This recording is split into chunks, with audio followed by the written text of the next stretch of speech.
Per il quadrivio Spinasanta finalmente qualcosa si muove per rendere il quartiere agrigentino vivibile, anzitutto dal punto di vista del traffico. Il tutto grazie ai fondi dell'ANAS. In primo piano vi è il completamento della via Basile, la strada che consente di raggiungere la nuova chiesa che sorgerà a nord del quartiere Spinasanta. Lavori al quadrivio Spinasanta, finalmente ci siamo? Finalmente il Consiglio Comunale ha dato la risposta che i cittadini si attendevano da tempo. Nelle ultime sedute il Consiglio Comunale, col voto favorevole di Forza Italia, ha approvato i progetti di rilancio del quartiere Spinasanta, che sostanzialmente sono la compensazione di quelle che sono le opere della 640. L'unico comune che fino ad oggi non ha attuato, le misure compensative rispetto a tali lavori è il comune di Agrigento, e oggi finalmente il Consiglio Comunale ha posto fine ad una situazione che era divenuta ormai intollerabile. Finalmente vengono date delle risposte. Sicuramente i progetti non erano i migliori possibili, ma è stato fatto il meglio rispetto a quello che erano le risorse a disposizione.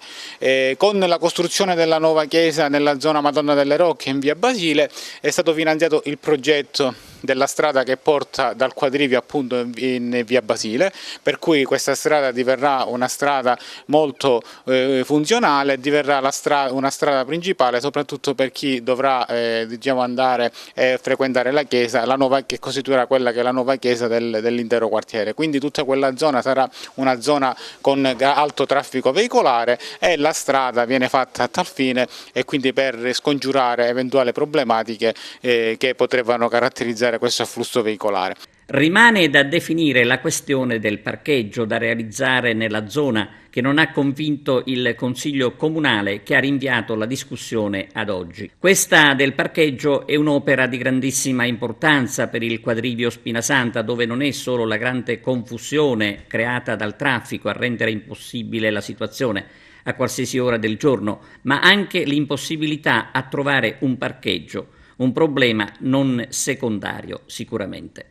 Poi finalmente viene previsto con un ulteriore progetto la previsione di un parcheggio tra il quadrivio Spinasanta e il Via Emera, con un esproprio che è stato disposto dal Consiglio Comunale, per cui ci sarà un parcheggio che potrà essere utilizzato per tutte le attività commerciali che sono poste e collocate tra il quadrivio Spinasanta e la Via Emera. Per agevolare la circolazione, intanto si fa strada anche l'idea di una rotatoria. Viene prevista anche una rotonda al centro del quadrivio Spinasanta che dovrebbe permettere finalmente un flusso veicolare più sereno rispetto a quello che sta accadendo fino ad oggi. Sono delle risposte che i cittadini del quadrivio Spinasanta chiedevano da tempo, sono delle risposte che con immediatezza il Consiglio Comunale in tempi molto stretti ha voluto dare alla cittadinanza. Finalmente una risposta ad un quartiere che è il quadrivio Spinasanta, che fino ad oggi è rimasto emarginato.